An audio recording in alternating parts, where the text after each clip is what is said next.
नमस्कार, day news में आप सभी तमाम दर्शकों का बहुत बहुत स्वागत है। मैं हूं आपके साथ अनामिका। चलिए आगे बढ़ने से पहले एक नज़र डालते हैं उन खबरों पर जो बनी है आज की सुर्खियां।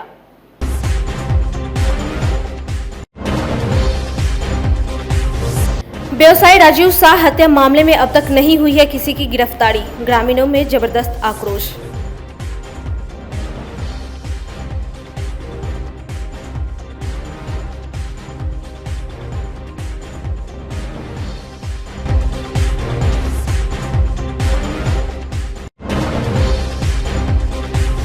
महिला मरीज की मौत पर नोवेल हॉस्पिटल में तोड़फोड़ हंगामा, परिजनों ने अस्पताल प्रबंधन पर लगाया लापरवाही का आरोप।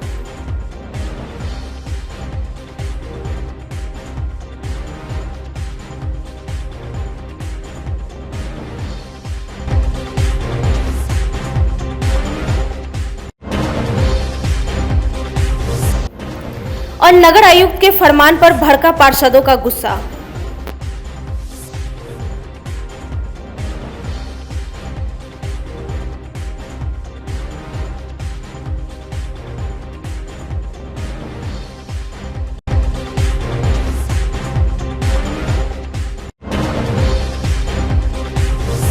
ये थी सुर्खियां और अब खबरें विस्तार से।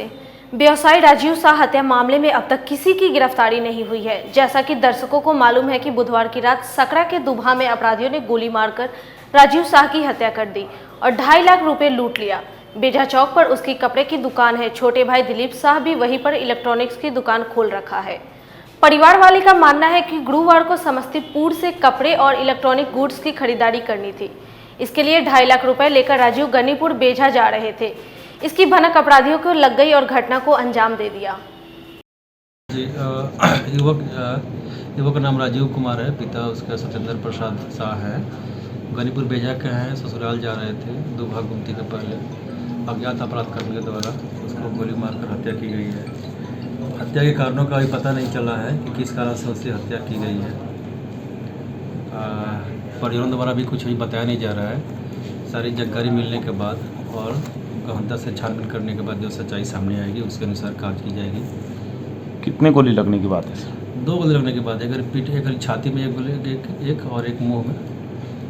महिला मरीज की मौत पर गुरुवार को मेडिकल ओवरब्रिज स्थित नोवेल हॉस्पिटल में जमकर तोड़फोड़ की गई। बताया गया कि सिवाई पट्टी की 32 वर्षीय पूजा देवी को गंभीर अवस्था में 22 तारीख को वहां भर्ती कराया गया। इलाज के दौरान उसकी मौत हो गई। मौत के बाद अस्पताल प्रबंधन पर लापरवाही का आरोप लगाते हुए ग्रामीणों ने खूब बवाल किया। वहीं अस्पताल प्रबंधन का कहना है कि मरीज की स्थिति से परिवार वालों को अवगत कराकर ही भर्ती किया गया था। पूरे मामले की जांच में पुलिस जुट गई है। पूरा मामले के बारे में तो जानकारी, लेकिन हमको सूचना मिली है कि एक पेशेंट नोवेल हॉस्पिटल में भर्ती था, उसके इलाज के कारण में उसका मृत्यु हो गया है। परिजनों द्वारा तोड़फोड़ की भी परिजनों के द्वारा इसमें आक्रोश में तोड़फोड़ किया गया है। फिर लोग शांत हुए, अपना डेड बॉडी लेके चले गए हैं। कहाँ के थे मृतक के सिवाई पट्टी के बारे में जानकारी हुआ है कि सिवाई पट्टी के हैं। नाम की जानकारी हो मिल पाई है? जी नहीं, मृतक के नाम की जानकारी नहीं है। पुलिस पे जी। बराबर इस हॉस्पिटल में इस तरह की घटना होती है, तोड़फोड़ होता है। क्या कारण लगता है, क्या कारण हो सकता है कि बार बार इसी हॉस्पिटल में को टारगेट किया जाता है या हॉस्पिटल में ही कोई खराबी है? अब कारण क्या इलाज के क्रम में होता है कि अब पेशेंट वैसा सीरियस आता होगा, इसके कारण भी होता होगा। कई तरह के हॉस्पिटल का मामला है, वो तो डॉक्टर बताएंगे कि पेशेंट का स्थिति क्या रहता है, कौन परिस्थिति में इस हॉस्पिटल में भर्ती किया जाता है जिससे उसका मृत्यु हो जाता है। मामला 22 तारीख को पूजा देवी नाम के पेशेंट आके 2:30 बजे के करीब में रात को भर्ती हुई थी, जिनका सीरियस स्थिति में पेशेंट थी, जिनको बोला गया जो रेफर SKMC से रेफर होकर आई हुई थी।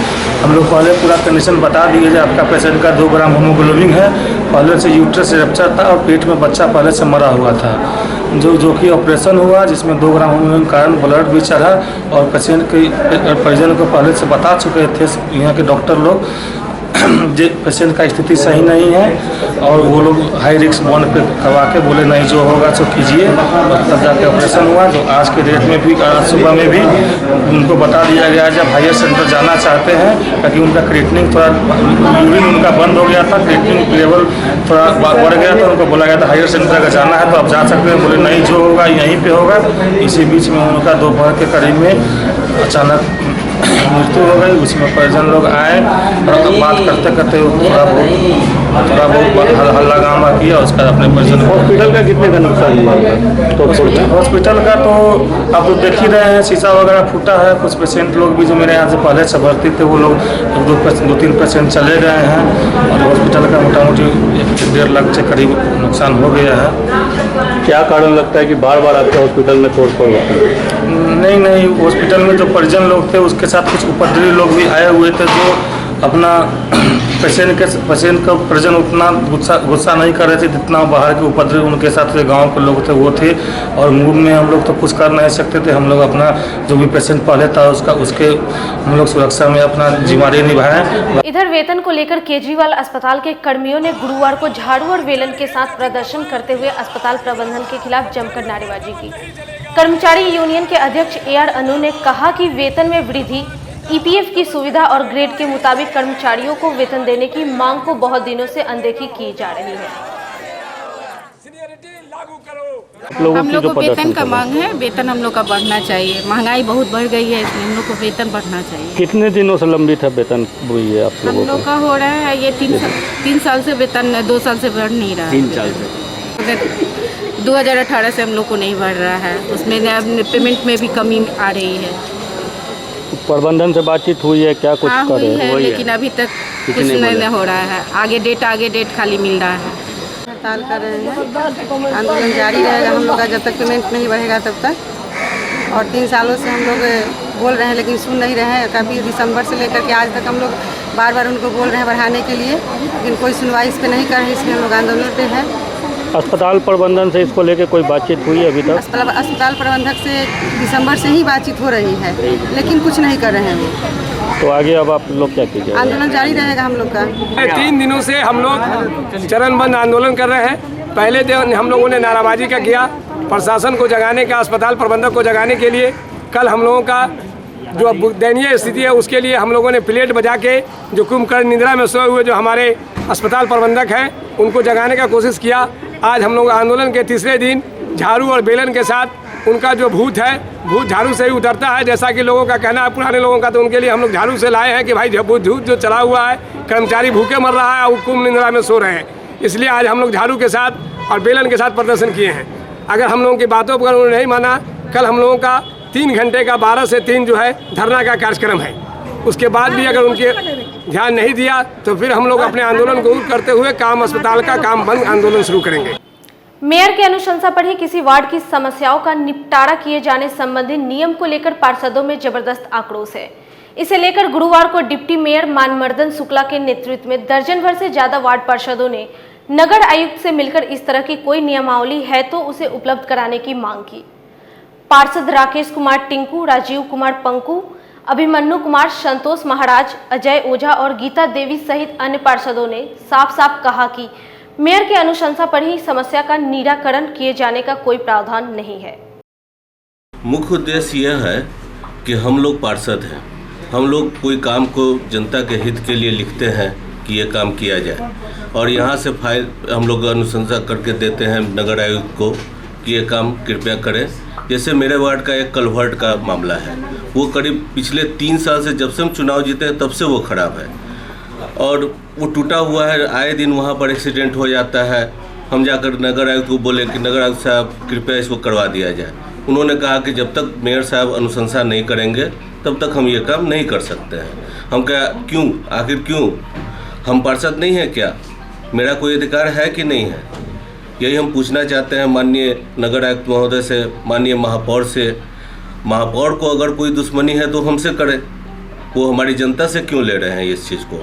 नगर आयुक्त कहते हैं कि महापौर अनुशंसा नहीं कर रहे हैं इसलिए हम इस काम को नहीं करेंगे। मैं आखिर किसके पास जाऊं, आप ही बताइए। अनुशंसा का प्रावधान है क्या? अनुशंसा का कोई प्रावधान नहीं है। अगर कोई नियमावली में लिखा हुआ है तो कृपया मुझे दिखाया जाए, मैं उसको देखूंगा कि महापौर का अनुशंसा करना है या नहीं करना है। ऐसा मेरी जानकारी में कहीं से कोई लिखा हुआ नहीं है कि अनुशंसा करवाना जरूरी है। राजनीति चल रही है, ये शहर को बर्बाद करने के कगार पर आके रुक गया है। हम लोग वार्ड पार्षद हैं, विगत 20 वर्षों से 19 वर्षों से हम निगम पार्षद हैं। एक्ट में ऐसा कोई प्रावधान नहीं है जो महापौर या उप महापौर से अनुशंसा के बाद ही कार्य हो। नगर आयुक्त को खुद पावर है, कोई भी जनता के हित में काम करना हो, इमरजेंसी वर्क हो, उसके लिए उनको 5 लाख से ऊपर का अधिकार है, वो खुद कर सकते हैं। लेकिन वो बार बार महापौर के पास फाइल को भेज देते हैं, ये सरासर गलत है। आम जनता के हित में अभी भूकंप आ जाए तो महापौर से आदेश लेंगे, कोई आपदा का कोई घड़ी आ जाए तो आदेश लेंगे। हम लोग का यही कहना है कि कोई भी चीज़ जो निगम से पास, बोर्ड से भी पास है, उस चीज़ को भी वो अनुशंसा के लिए भेज देते हैं। बोर्ड से ऊपर कोई नहीं है, निगम बोर्ड सर्वोपरि है। उसके बाद आपको स्टैंडिंग कमेटी है, उसके बाद महापौर हैं, तब नगर आयुक्त हैं। तो कहीं भी जैसे अभी वार्ड 10 का एक मैटर है, जो स्लैब के कारण एक महिला गिर गई नाले में, उसकी मौत हो गई, उस काम के लिए भी महापौर ने रिजेक्ट कर दिया उस फाइल को कि हम अनुशंसा नहीं करेंगे। इसलिए हम लोग पार्षद का यही अधिकार का हनन हो रहा है कि जो इमरजेंसी वर्क है उसके लिए भी महापौर से अनुशंसा की क्या आवश्यकता है, वो नगर आयुक्त खुद कर सकते हैं। यही हम लोग जानना चाहते हैं कि ऐसा कोई प्रावधान तो है नहीं हमारे हिसाब से एक्ट। मैं कहना चाहता हूँ कि छोटी छोटी जो काम है, छोटा छोटा जो वर्क है, अगर वो पार्षद जानता है कि हमारे वार्ड में किसकी समस्या है, वो हमारे मेयर नहीं जानते हैं।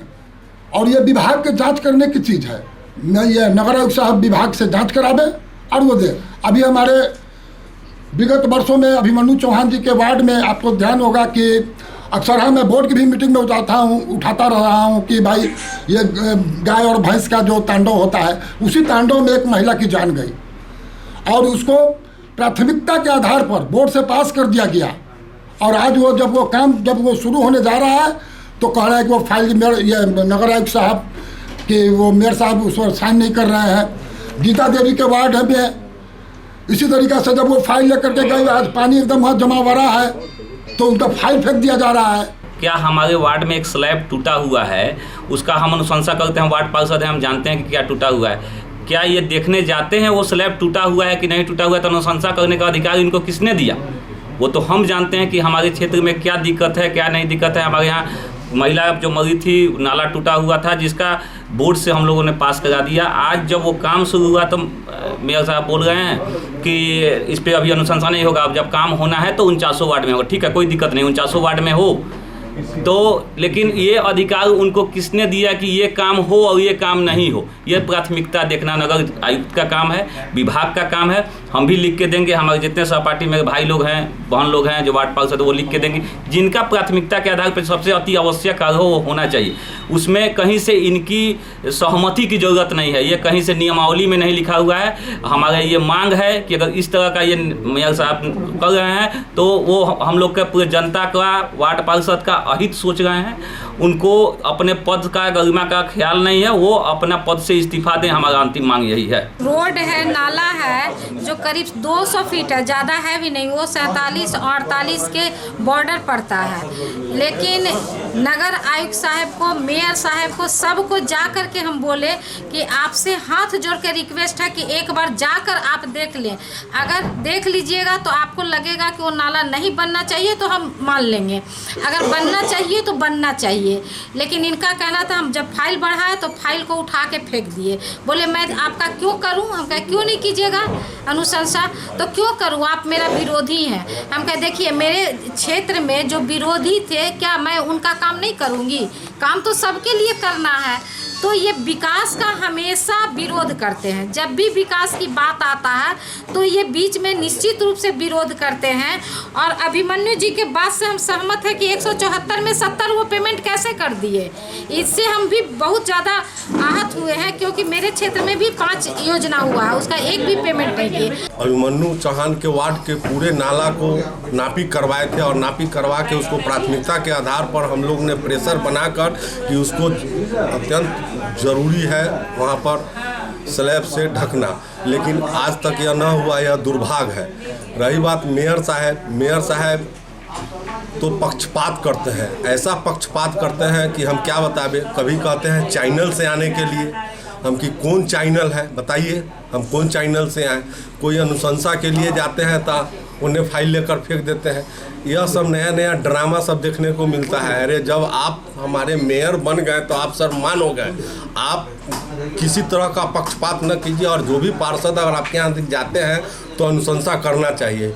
अब हम कहते हैं कि अब अनुशंसा की क्या ज़रूरत है। अगर अनुशंसा की ज़रूरत है तो पक्षपात न होगा तभी यह क्लियर बुझाएगा। जब वह पक्षपात जैसे मेयर साहब अनुशंसा करे तो डिप्टी मेयर साहब से भी अनुशंसा अनिवार्य हो जाएगा, उसी तरह यह पक्षपात खत्म हो जाएगा। पार्षद लोग नगर निगम में इकट्ठा हुए हैं कि यहाँ पर कोई भी काम के लिए नगर आयुक्त से मिलते हैं लोग, तो नगर आयुक्त कहते हैं कि ये मेयर से अनुशंसा करा लीजिए, जबकि ऐसा निगम के संविधान में कोई ऐसा प्रावधान नहीं है कि अनुशंसा के लिए किसी व्यक्ति के पास जाना होगा। पार्षद स्वयं ही जनप्रतिनिधि है, वह खुद नगर आयुक्त को लिख के देगा, तो नगर आयुक्त को करना चाहिए।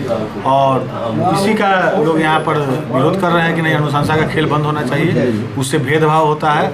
कुछ पार्षद का कंप्लेन है कि उनका फाइल लौटा गया, कुछ का कंप्लेन है कि फाइल पर साइन नहीं करते हैं। तो नगर आयुक्त सक्षम है तो उनको सभी वार्डों में सामान्य काम करना चाहिए, और जहाँ पर जरूरत बुझाए, जहाँ जरूरत समझे, वहाँ पर उनको आउट ऑफ वे जाके काम करना चाहिए। सरकार ने उनको अधिकार दिया है, उसका उपयोग करें। इस मामले में नगर आयुक्त को थोड़ा सा कन्फ्यूजन है कि स्टैंडिंग कमेटी ने कुछ पावर दिया है मेयर को। स्टैंडिंग कमेटी ने अपना पावर अधिकृत किया था मेयर को, न कि सभी वार्ड पार्षद का। और यह काम का बात है, यहाँ पावर का खेल नहीं है। जिस वार्ड में जो काम है उनको कराना चाहिए, जो कि नियम संगत गलत है। अभी तक कोई जवाब नहीं है। क्या बोले नगर बोले कि स्टैंडिंग का ऐसा पास किया है, लेकिन स्टैंडिंग के पास करने से यह कोई मायने नहीं रखता है कि उनको फाइल भेजना है। जबकि सरकार की एक चिट्ठी में यह भी था कि कोई भी फाइल मेयर के अनुशंसा के लिए नहीं जाएगा। इस पर अभी बात चल रही है, फिर जो नियम संगत काम होगा उस पर लोग काम करेंगे। मुजफ्फरपुर में चल रहे पुलिस सप्ताह के तहत गुरुवार को पुलिस लाइन मैदान में जिले के पत्रकार और पुलिस टीम के बीच क्रिकेट मैच का आयोजन किया गया। 16-16 ओवर के मैच के दौरान दोनों टीम ने जोरदार प्रदर्शन किया। पहले बल्लेबाजी करते हुए पत्रकार टीम ने 125 रन बनाए। पुलिस टीम ने 15वें ओवर में ही मैच जीत लिया। बेहतर प्रदर्शन के लिए सब इंस्पेक्टर रवि प्रकाश को मैन ऑफ द मैच घोषित किया गया। सबसे अधिक और जबरदस्त छक्कों के लिए पत्रकार टीम के कप्तान गुलशाद अहमद को खिताब प्रदान किया गया। लेकिन मैच का खेल का एक नियम होता है, एक इंस्टिंक्ट होता है कि कोई भी टीम हारना नहीं चाहती, इसलिए दोनों टीमों ने अपना पूरा सब कुछ न्यौछावर किया, सब दम लगाया। अपनी जीत को आश्वस्त करने के लिए एड़ी छोटी गेंद की पत्रकार के टीम की तरफ से उनके कप्तान गुलशाद जी ने काफ़ी अच्छी बल्लेबाजी का प्रदर्शन किया। मनोज जी ने काफ़ी अच्छी गेंदबाजी का प्रदर्शन किया। पुलिस की टीम की तरफ से रवि प्रकाश ने और हमारे मेजर साहब ने ओपनर की जबरदस्त भूमिका निभाई। विशेषकर रवि प्रकाश ने काफ़ी धुआंधार बल्लेबाजी का प्रदर्शन किया। बाद में हमारे मनोज जी ने अच्छी बल्लेबाजी की, विश्वजीत ने भी अच्छी बल्लेबाजी की और पुलिस 11 की टीम को जीत की मुकाम तक ले गई। मैं दोनों टीमों को अपनी तरफ से बधाई देता हूं और फिर दोनों को विश करता हूं कि अगले साल के लिए फिर से तैयारी करें और जीत के लिए अपनी पूरी तैयारी के साथ पुनः इस मैदान में हम लोग मिलेंगे। गुरुवार को एससीसीआई कम्युनिस्ट की ओर से प्रतिवाद जुलूस निकालकर बढ़ती पेट्रोल, डीजल और रसोई गैस की कीमतों का विरोध किया गया। पार्टी के जिला सचिव अर्जुन कुमार ने कहा कि केंद्र और राज्य सरकार द्वारा उस पर अत्यधिक टैक्स लगाने के कारण पेट्रोल का दाम 100 रुपये के पार चला गया। सरकार टैक्स हटाकर दाम आधा करे, नहीं तो आंदोलन और भी तेज होगा।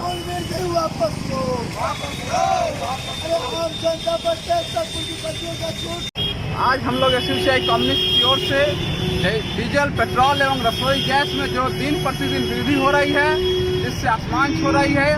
पेट्रोल का दाम आज 100 रुपये के पार चला गया, जबकि अंतर्राष्ट्रीय बाजार में आज भी पेट्रोलियम पदार्थों का भाव बहुत नीचे है। अगर सरकार उस पर से टैक्स हटा लेती है तो उसका दाम 30 से 32 रुपये प्रति लीटर हो जाता है, लेकिन सरकार उस पर टैक्स लादकर इसका दाम बढ़ा रही है, जिससे सभी खर्च बढ़ रहे हैं। ऑटो किराया, परिवहन का किराया, यहाँ तक कि माल ढुलाई बढ़ रहा है।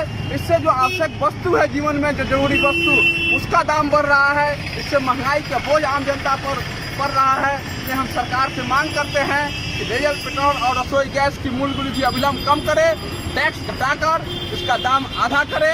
इसी मांग को लेकर आज हम लोग प्रतिवाद। जिस तरह महज कुछ दिनों में देश के कई राज्यों में कोरोना का असर देखने को मिल रहा है, इससे साफ प्रतीत होता है कि कोरोना अभी तक खत्म नहीं हुआ है। वहीं अन्य राज्यों में कोरोना के बढ़ते हुए संक्रमण को देखते हुए मुजफ्फरपुर जिलाधिकारी प्रणव कुमार ने जिले वासियों से अपील भी किया था कि कोविड-19 के गाइडलाइंस का पालन करें, सोशल डिस्टेंसिंग बनाकर रखें, भीड़-भाड़ वाली जगहों पर जाएं तो मास्क जरूर लगाएं। लेकिन शायद लोगों को यह महसूस हो रहा है कि कोरोना खत्म हो चुका है, क्योंकि गुरुवार को जिले के नितेश्वर सिंह कॉलेज में कुछ ऐसा ही देखने को मिला, जहां छात्र छात्राएं कोरोना को भूलकर कुछ ऐसे मस्त दिखे। और जब उनसे यह पूछा गया कि मास्क क्यों नहीं लगाया है, तो उनका कहना था कि कोरोना तो खत्म हो चुका है।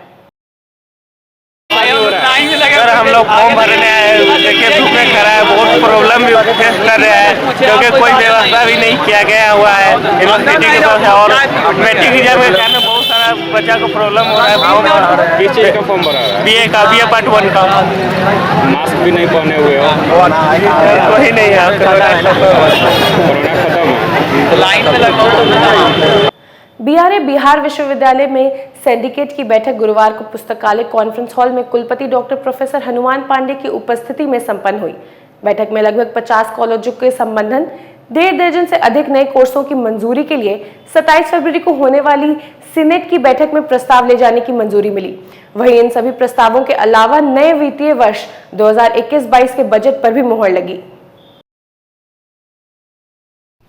आज की बैठक 27 तारीख को होने वाली सीनेट की बैठक के संदर्भ में हुई थी, जिसमें एक तो सीनेट का एजेंडा अनुमोदित किया गया, दूसरे कुछ संबद्धता वाले कॉलेजों के बारे में निर्णय लिया गया, और तीसरा जो पिछली फाइनेंस कमेटी की बैठक हुई थी उसके रिकमेंडेशन का अनुमोदन किया गया।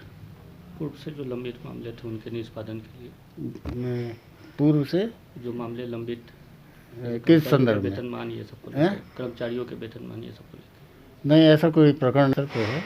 विश्वविद्यालय से इस संबंध में जो कार्रवाई की जानी थी सरकार स्तर पर किया जा चुका है। राशन कार्ड से संबंधित समस्याएं शहर से लेकर प्रखंड तक में देखने को मिल रही है।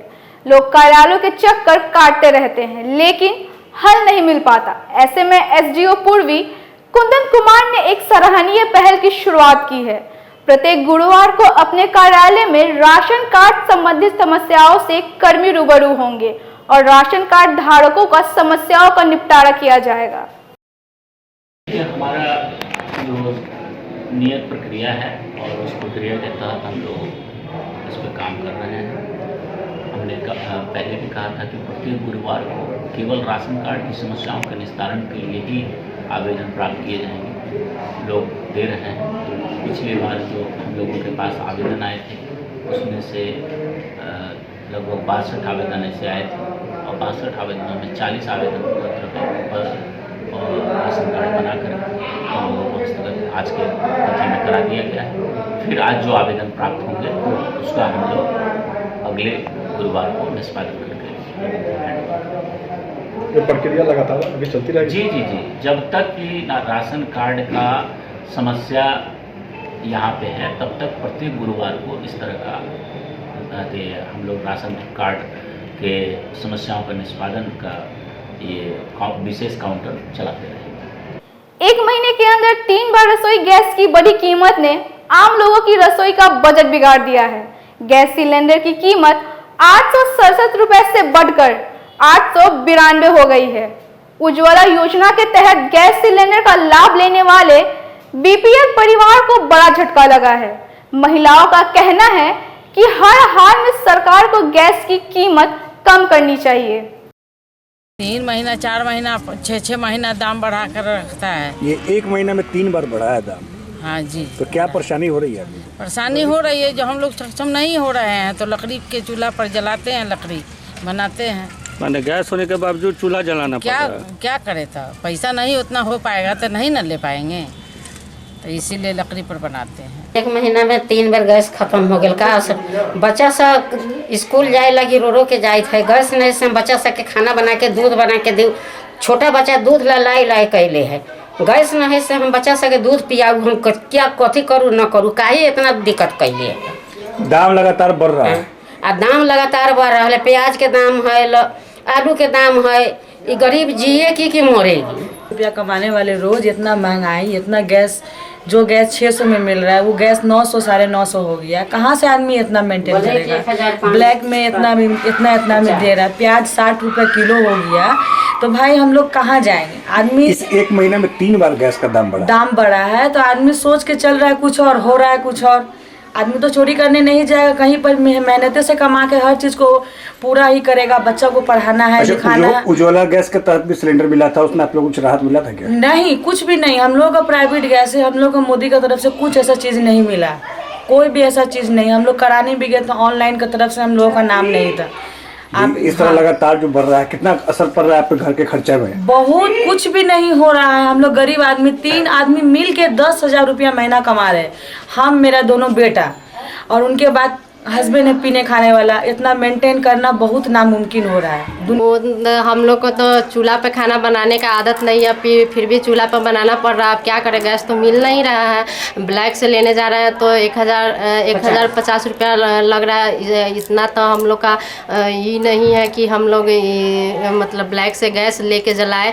इसके लिए हम लोग महीने में कितना खपत होता है सिलेंडर आपके? कितना गैस लगता है? मेरे यहाँ संयुक्त फैमिली है, इसमें 3 सिलेंडर तक ख़त्म हो जाता है। इसके लिए हम तो नहीं हो पाता है। इसके लिए चूल्हा पे खाना बन रहा है मेरे घर में। अभी भी मेरे पास ईंटा पर चूल्हा बनाकर हम लोग जलावन का व्यवस्था करके उस पर खाना बना रहे हैं। यहाँ देख लीजिए, हम कल ही बुक किए हैं गैस, और 886 रुपया दाम था, और अभी 889 रुपया हो गया है।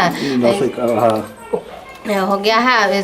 कल तो बुकिंग किए तो मिला नहीं आज, और आज इतना बढ़ गया है, 25 रुपया ज़्यादा एक्स्ट्रा दाम हो गया है। इसके लिए हमको तो कुछ सोच समझ में नहीं आ रहा है क्या करें। 25 रुपये। कल कितना था? कल 866 था। आज कितना है?